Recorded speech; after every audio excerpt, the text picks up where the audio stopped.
I really do celebrate that I didn't have an easy life, that things weren't done for me, that I can survive and I can still thrive no matter what.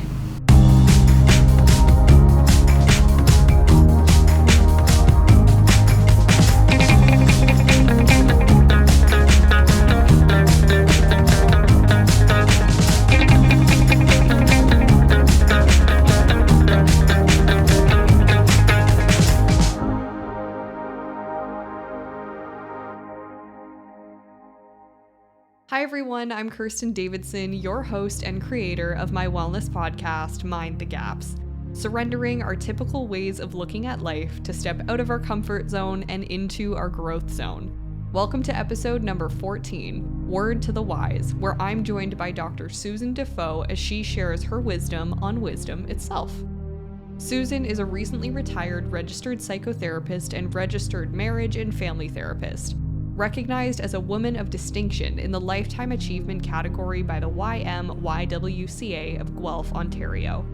Her original training was in health education and gerontology, which she followed with a master's in counseling and then a certificate in contextual family therapy.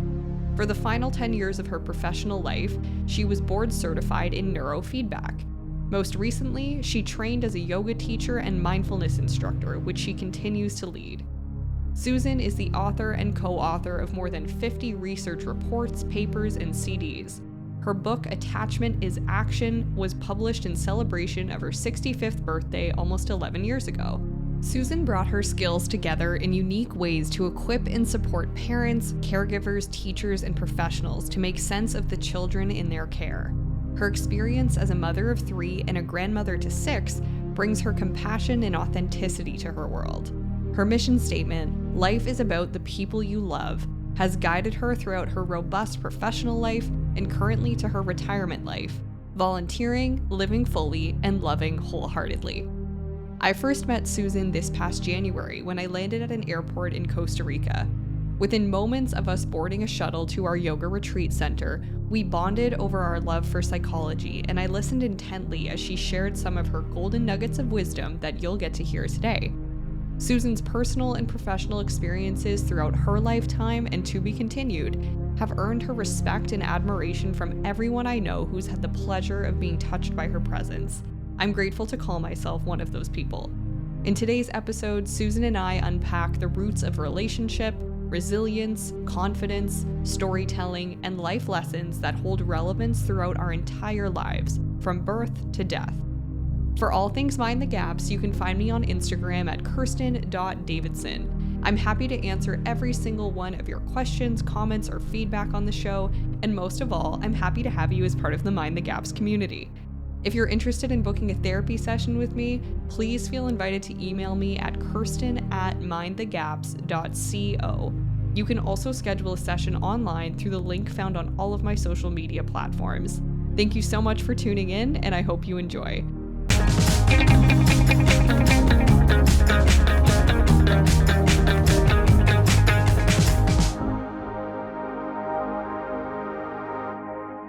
Hi, Susan. Thank you so much for being here. I'm excited to be here. I've been anticipating this with eagerness for a long time. Good. So I thought we could start off by you telling us one thing that you would like listeners to know about you. I'm very mysterious. Oh. And I certainly won't be an open book on this podcast. There'll be just enough secret that will keep me as a mysterious older woman. I love that. And this comes from my humble beginnings. I think there's always a bit of that humility that threads its way through one's life. And I'm grateful for that. What a beautiful answer. In the spirit of today's episode on wisdom, I asked Susan what wisdom means to her. Wisdom for me is being able to ask for support. Knowing oneself well enough to know that we can't do it all on our own. It has to be a group effort.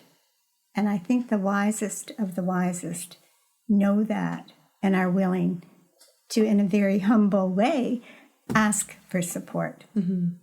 Were there times in your life where it was harder for you to ask for support? Absolutely. Yeah. I think I've grown into this place where it's okay to ask for support. I wanted to do it all. I wanted to take care of everybody. I mean, that's why I did the work that I did. I was raised to take care of people. And nobody could do a better job than me. I was the best caregiver for my children, the best parent. When I was working in my office, I was the best therapist and wanted to be the best workshop provider. And I wanted it to be my way. And it doesn't work that way. When it's a group effort, it's much richer. And that's one of the things that I've learned through living a life that was pretty complex. And with still keeping this air of mystery, what would you say were some of the biggest complexities? I think my socialization. Okay. And the cultural expectations for me as a young woman growing up during the 60s had a huge impact on me. I had 3 choices for a career at that time. I could be a teacher, I could be a hairdresser, or a nurse, and I didn't want to be any of those things.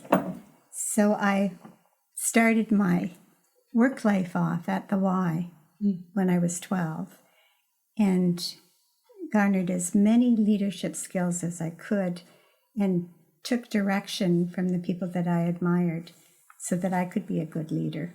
So as a young woman, an adolescent, really, I was a young woman who was responsible for my own clothing, my glasses, anything that I needed, I was responsible for. So it was very fortunate that I had the opportunity through the Y to thrive and to learn.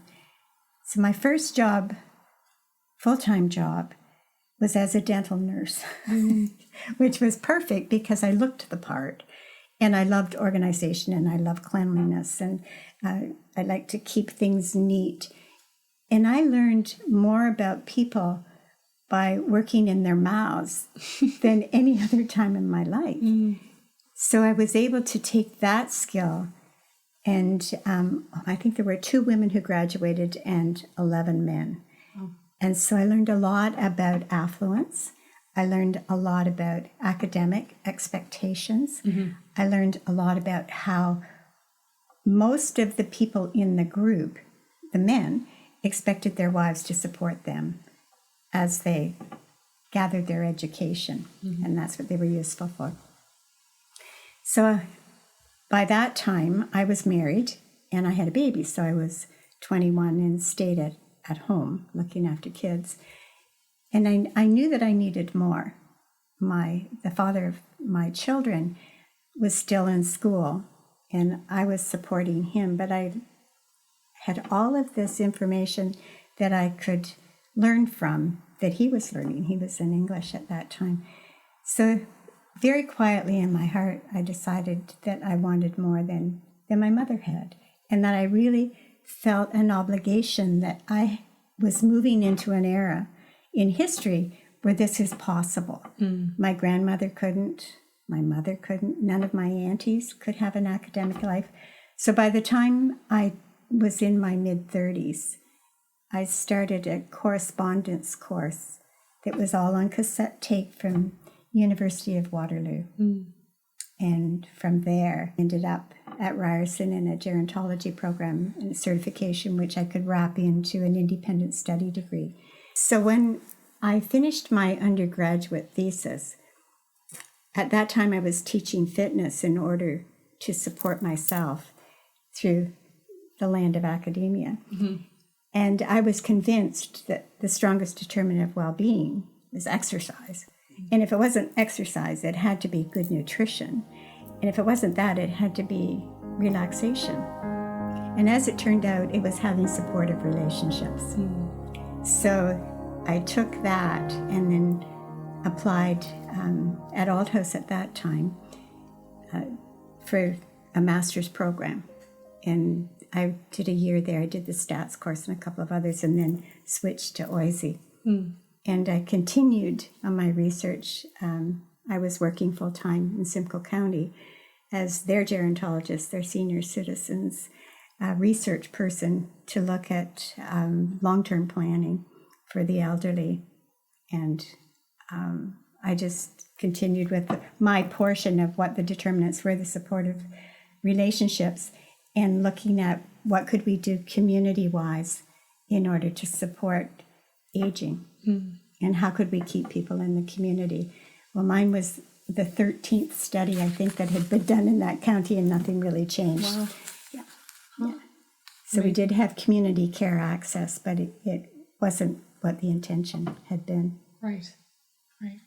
And so with your academic specialization in relationships, I would love to hear more about some of the greatest lessons that you've learned on relationships in your lifetime, whether that was in academia or in your personal life. Well, I think both. Yeah. I can remember I studied with Dr. Bourgeois-Ménage in Philadelphia, who was the theorist of all theorists for family systems. He was a very interesting man that had developed a concept called relational ethics.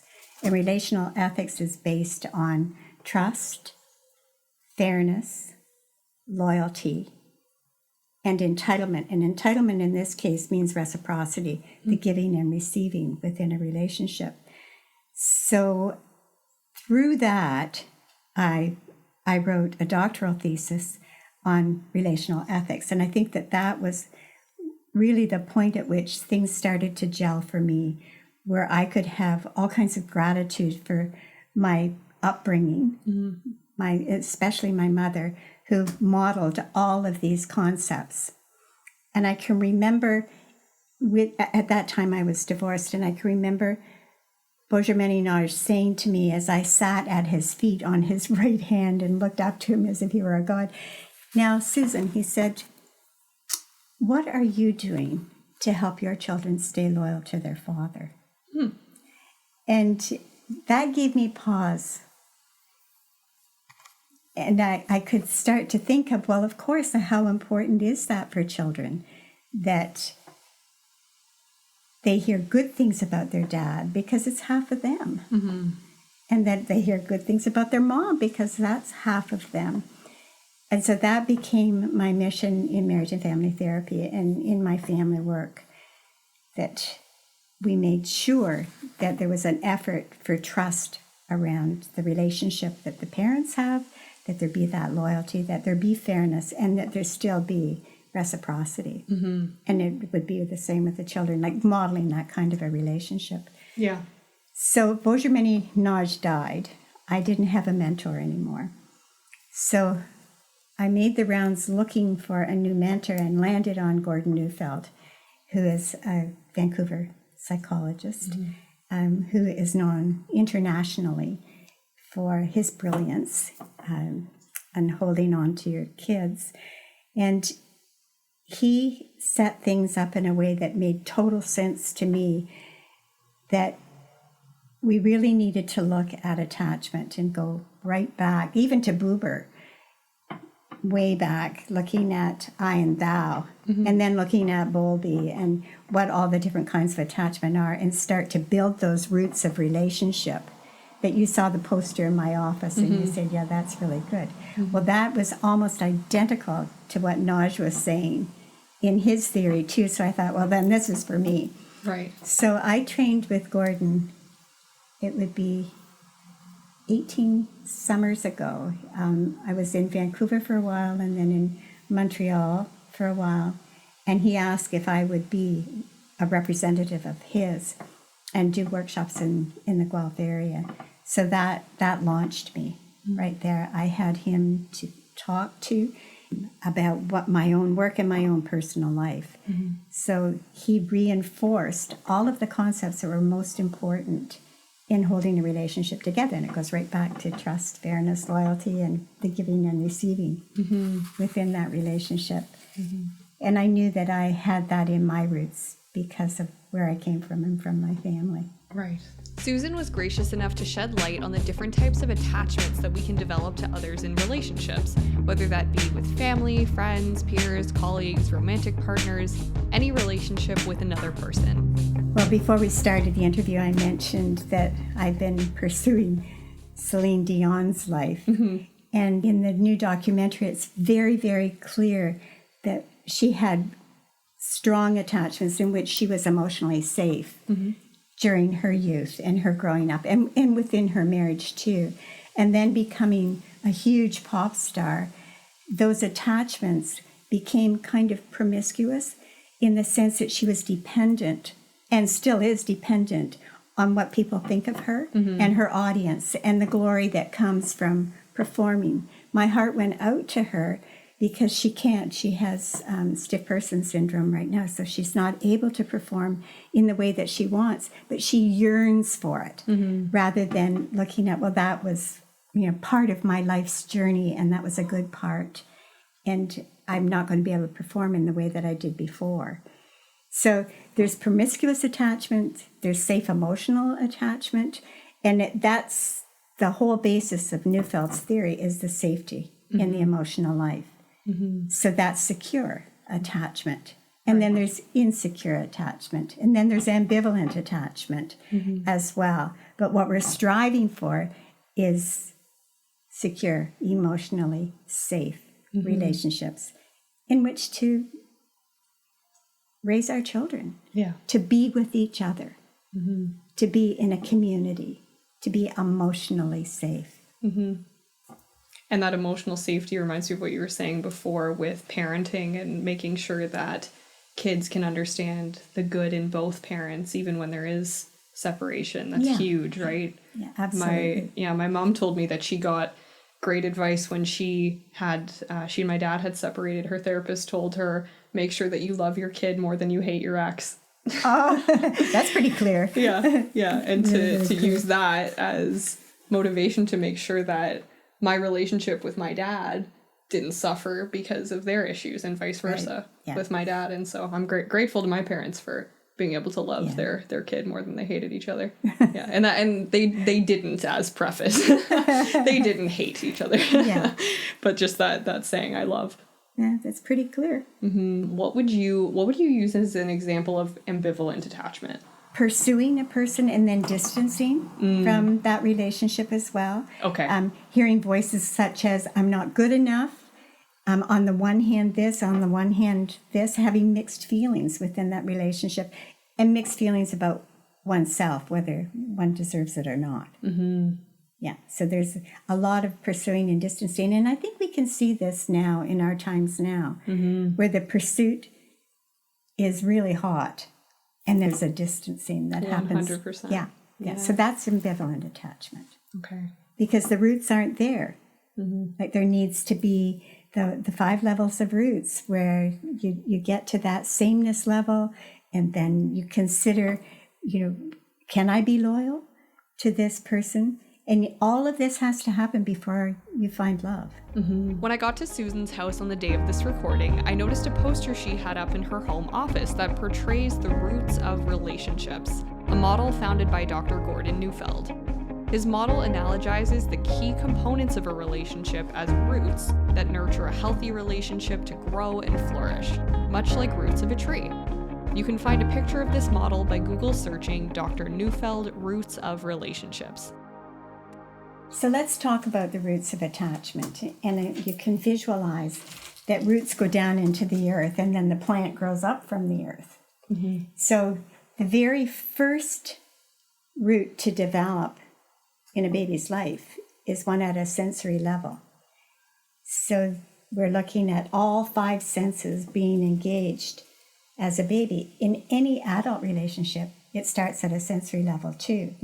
And then our conversation starts with sameness. This is what we've got in common. You're kindred spirits. So exciting that all the things are the same. Well, children, by the time they're 2, want to be the same as their parents if the attachment roots are growing properly. So they'll dress up in mom or dad's clothes, or both of them, or try to talk with the same kind of inflection in their voice, use the same kind of words. So the third root of attachment is having a sense of belonging and loyalty. It's very clear for a child how they want to belong, in the sense that they'll say, my house, my mom, my dad, my dog, my toys, everything belongs to my. But that's the part that really has to have that feeling that I'm a part of something bigger than myself. And in an adult relationship, or even in a community relationship, we want to belong, have a place of belonging. And once the belonging part's there, then there's a sense of loyalty, that we want to maintain that sense of belonging. The fourth root is having a sense of importance to the other people. So a child feeling like they have some significance in their parents' lives, and that they're honored by their parents. And for an adult relationship, it's the same thing. So when you look at a teacher-student relationship, all that's really required are those four roots. Because learning is all about feeling emotionally safe in order to take in new information, because if one's afraid, then the frontal cortex disengages. And it's impossible to be able to learn in a situation. So it's hard work for a teacher who has 28 kids in their class to make sure everybody feels emotionally safe. And yet it develops over time. And I think in a family, in a relationship, it doesn't happen in the first date in a relationship. It takes a while to unfold. Right. The next root, the fifth one, is feeling love. And children start to feel love at around age 5, sometimes 6. And it's the second feeling that's developed. Kids only feel frustration and then feel love. And love, it just overtakes them. They're in love with everybody and everything. I can remember a story that Gordon told about one Christmas. One of his sons his daughter wanted to marry everybody in the family and made wedding rings.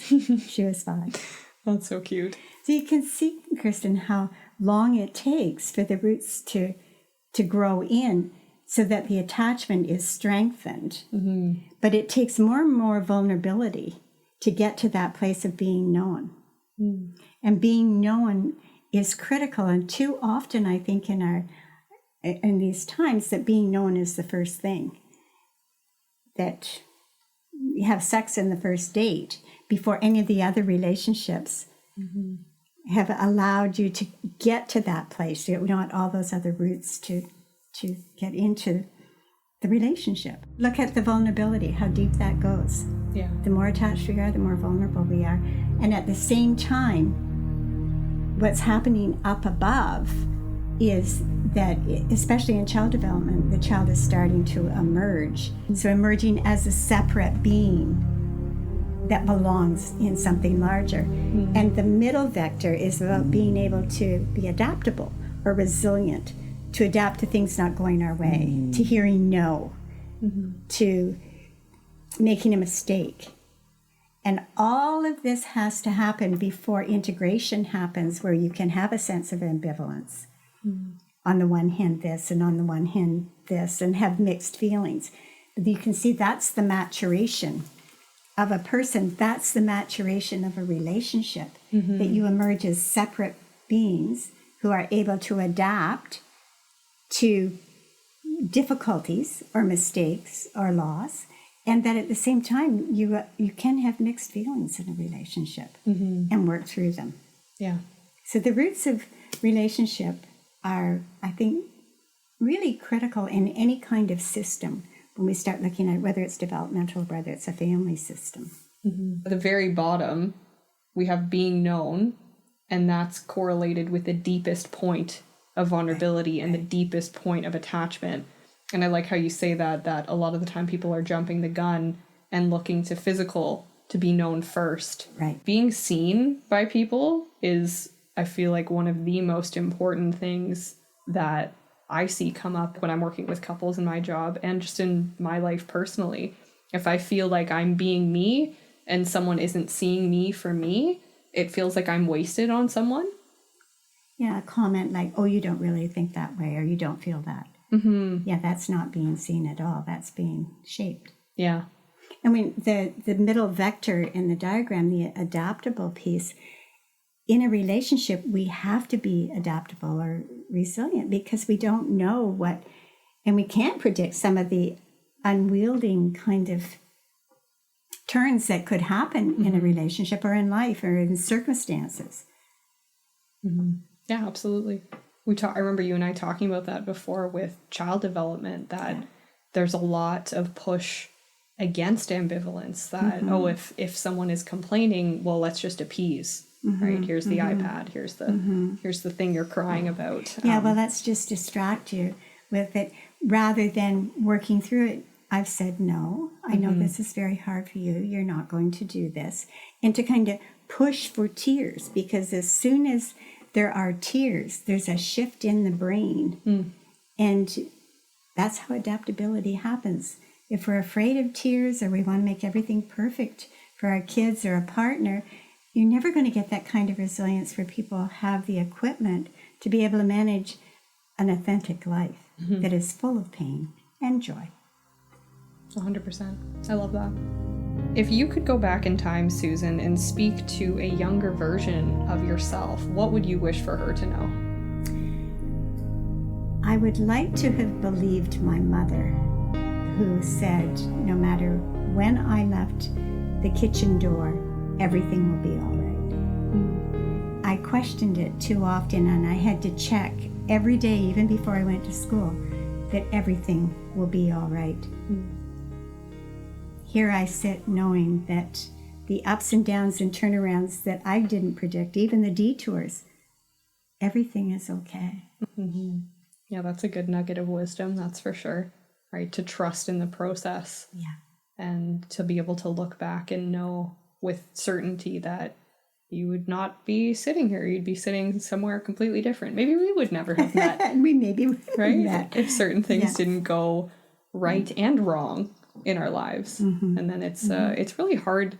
It's hard to hold resentment when you're for the past or wish you did something different, when you can accept that every moment is a gift. Every moment led you to either learn, to grow, or to flourish and enjoy exactly where you are now, which you seem to be doing now. Yeah, and I really do celebrate that I didn't have an easy life, that things weren't done for me, that I can survive and I can still thrive no matter what.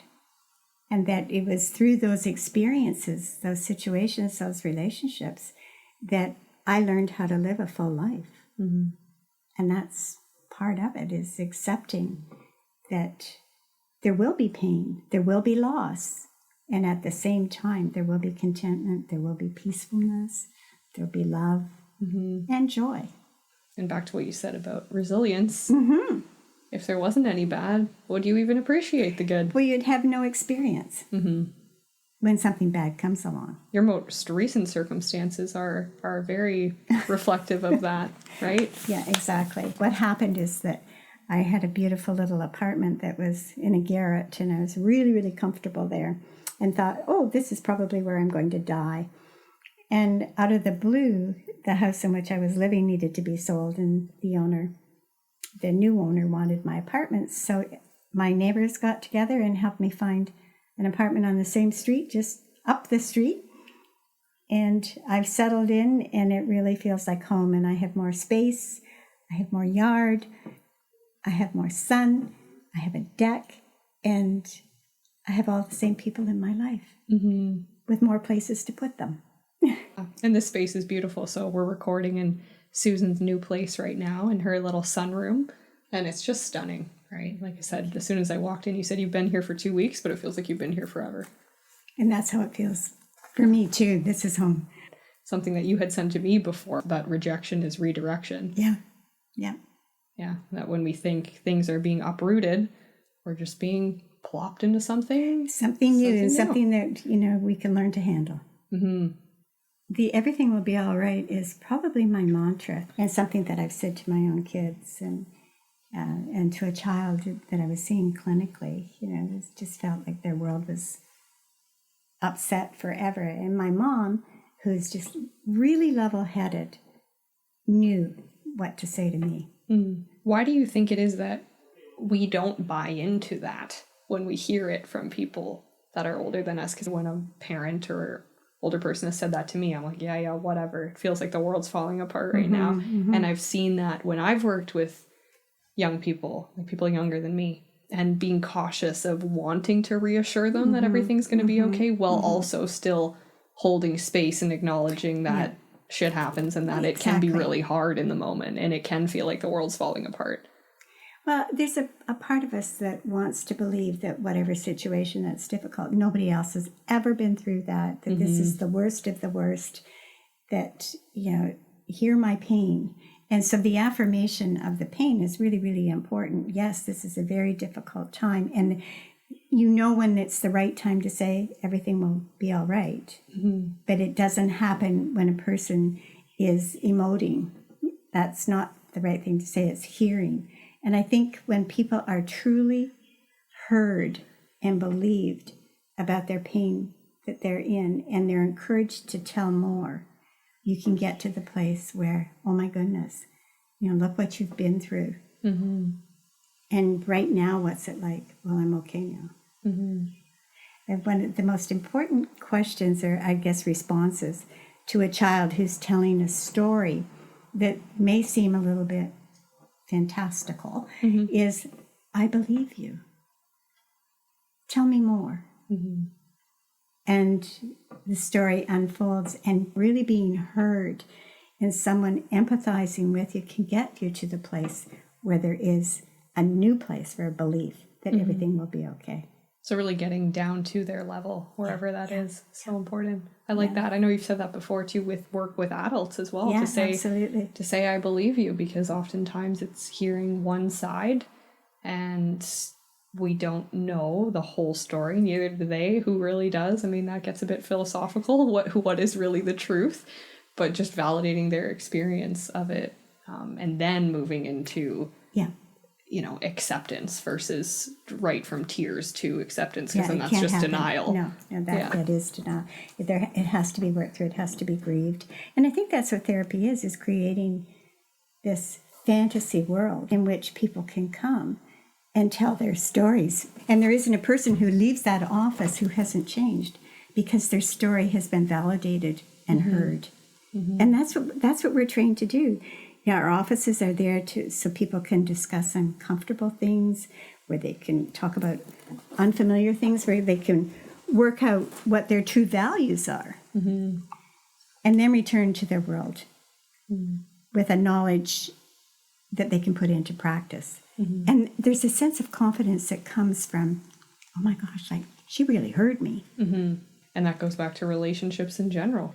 Just any relationship, to have our stories validated. And that's come up a lot for me lately, this storytelling and being able to relate to one another through stories.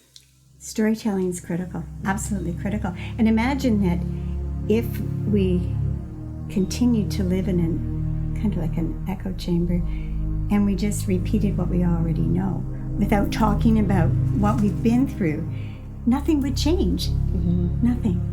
Would that be tied to resilience or ambivalence as far as being able to have difficult conversations and challenge people, so that we aren't just having those echo chamber moments where we jokingly call them bitch sessions? Well, exactly. And how often does that happen, where the ears are only heard to the complaints? If there's no questioning, there's no compassionate inquiry. No. And there needs to be even a question, is there another way that you could look at this, or can you have new eyes for this? And so when you look at storytelling, as part of that storytelling, there needs to be a component of creativity as well. And that's the process, I think, of helping someone to accept their failure, to be able to accept their mistakes, so that rather than justifying that past behavior, there's another way to look at it. A place where we can offer people a part of themselves that they want to own, but they have to sacrifice something else in order to own the essence of who they are. Does that make sense? For sure. I would equate that to being authentic versus people-pleasing, or, trying to be the person that you think other people want you to be. And being authentic oftentimes if you haven't been, means letting go of some stuff. A lot of stuff, and really sacrificing a false self-image. Yeah. And that comes with the people-pleasing part, or having aspirations to be someone that's impossible to become, like a goddess. And none of us are. All of us have flaws and scars and mistakes. And I think the older I get, the more human I am because of having lived a life, or more than human. And that completely makes sense. People like authenticity. I used to be a bit of a, I mean, I suppose I still am a little bit of a perfectionist, but I used to really struggle to admit that things weren't okay sometimes. Oh, for sure. And I can remember Gordon Neufeld saying to me, "You're just performing. Yeah. Be real." Yeah, to just let go and free fall. Exactly. And laugh and mess up and just be you. Tell the real stories. I love that. Tell the real stories. Yes. They're so much more interesting. Oh, for sure. Yeah. And they're relatable. Back to what They you are. said, people think that their lows are unique, that no one else could ever understand or could ever be that low. Well, if we open up about our lows, we'll learn that there's lots of people that can understand. All of us can understand. We do have that capacity. To wrap up, I asked Susan how she believes her life has prepared her for a healthy retirement from her work as a psychotherapist. Well, I think just what we've talked about: storytelling, creativity, acceptance, all of that has. And I think for me, which is another societal value, is fear of aging. And like, I've let go of that whole taboo of aging to try to defy death and to have this sense of entitlement that we can outlive our inevitable death. So I think by looking at how can I be creative in my approach to life, how can I continue to learn? And every day there's something new to learn. There's something awesome. There's something that I can be curious about. There's something that I can do differently. That's successful aging. I'll never be in a place to know it all, to be omniscient. That's not going to happen. To stay humble, to stay vulnerable, to celebrate life as it is, full of flaws, and to know that to get old is okay, and that my stories do have value. I had an interesting experience last Sunday afternoon.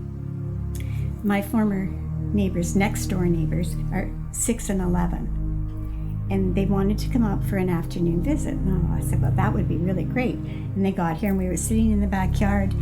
And I said, I'm really sorry, I haven't got my craft supplies together yet. We're not going to be able to do crafts this afternoon. And the 6-year-old said, can we visit? And they visited with me for 2.5 hours. All we did was sit in the chairs and talk.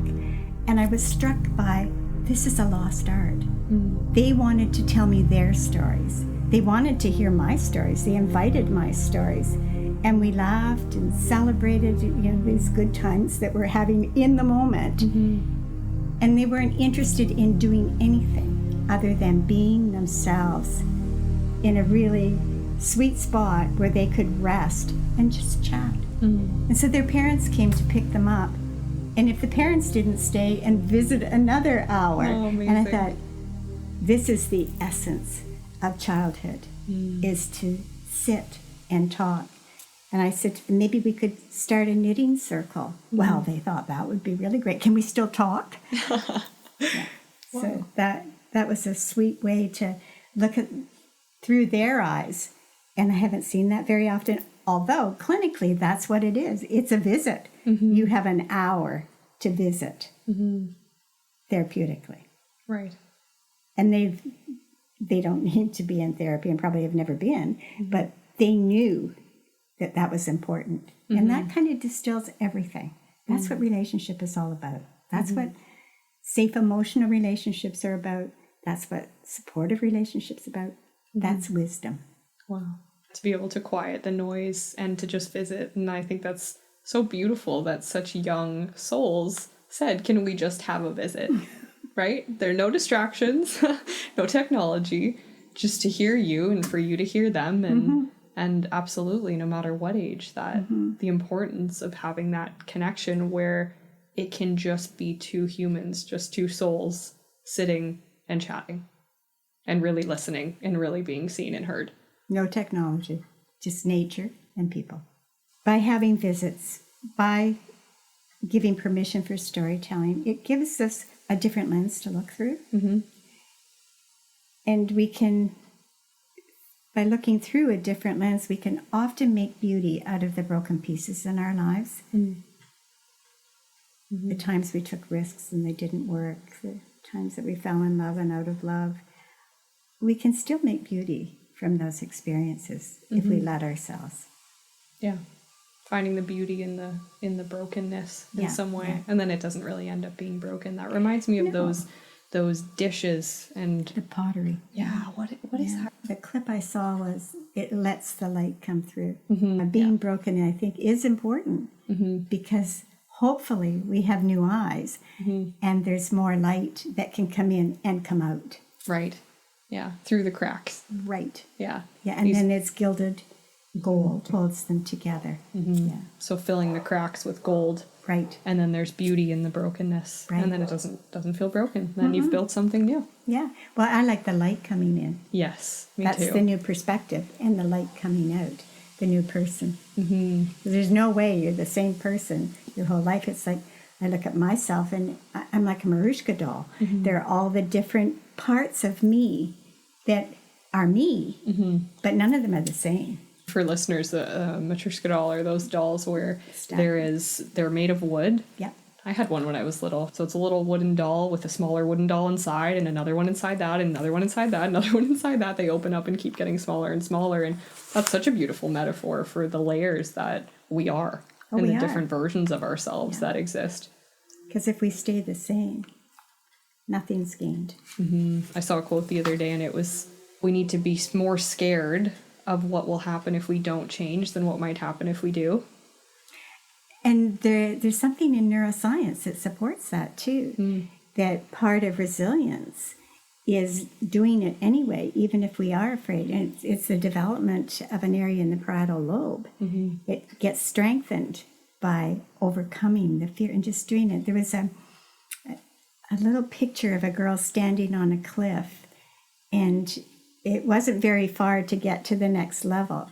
And she stood there, and when she did it, that helped her to grow. To use fear, not alarm, but to use fear in a way that helps us to grow. Do it anyway. Yeah.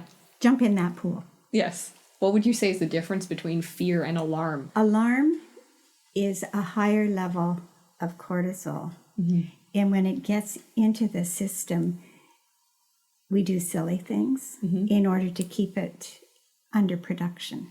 So alarm is created if one were skating down the ledge through the Gordon Street Hill on a skateboard and jumping.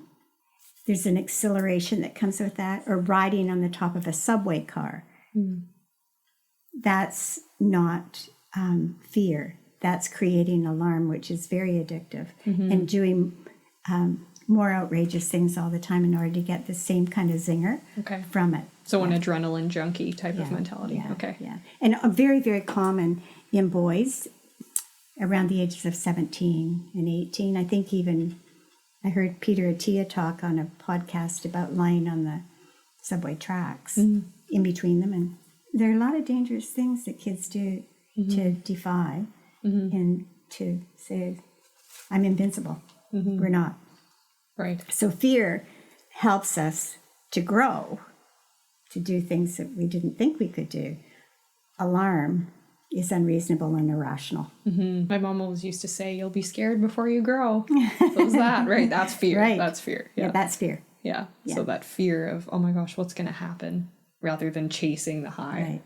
And rather than not do it. Yeah. Then there's no growth. You stay the same. For listeners that listened to my episode 5 on Blue Zone Living, I referenced Susan in this episode as the woman who is 76, but who is, I don't know how young I'd say you are at heart. 30s? Let's go with that. And I think it's quite brilliant to see how there's wisdom that comes with age and experience, and yet Susan is also humble enough to have said, when I suggested that I want to talk about wisdom, she was very, very firm on how she is not wise, yet wisdom is a journey. Wisdom is something that's always developing, and there is no final destination. So as you just said, it would mean you'd stop growing if you felt like you achieved it. Right. Well, thank you so much, Susan, for having me into your beautiful new home. And I so appreciate you sharing your wisdom with us today. You're so welcome, and I'm delighted to be able to make your supper for you tonight, because relationships and food are inextricably linked. I could not agree more. So thank you so much. I'm looking forward to this dinner, and I'm so grateful.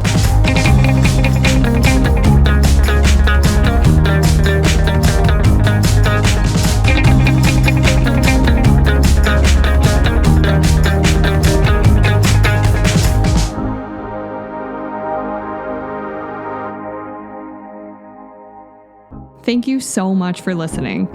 If you enjoyed the episode, it's always appreciated for you to follow Mind the Gaps on your podcast streaming platform and to share it with your friends and family. To stay up to date on the show, you can find me on Instagram at kirsten.davidson. Thanks for minding the gaps with me today. I'll see you next time on the journey out of our comfort zone and into our growth zone.